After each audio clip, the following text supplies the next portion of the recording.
با عرض سلام. آموزش مضراب راست راست چپ. مضراب راست از بالا نواخته میشه و مضراب چپ از پایین. سیم‌های بالا سی نامیده میشه و سیم‌های پایین دو. مضراب راست اول به سیم‌های بالا خورده میشه سی. مضراب بعدی مضراب راست از بالا به دو و مضراب آخر مضراب چپ است از پایین به سیم‌های پایین میخوره دو. میشه سی دو دو. یک دو سه. یک دو سه. یک دو سه. وقتی به مهارت رسیدید یک دو سه. یک دو سه. یک دو سه. یک دو سه. یک دو سه. یک دو سه.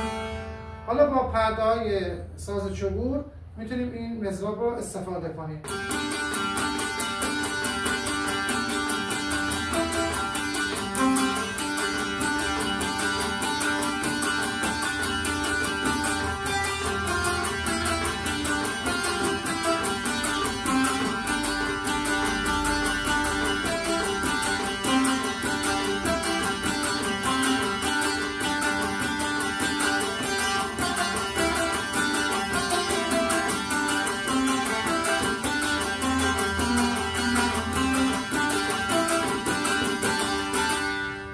سرعتش رو کمی بیشتر بکنیم.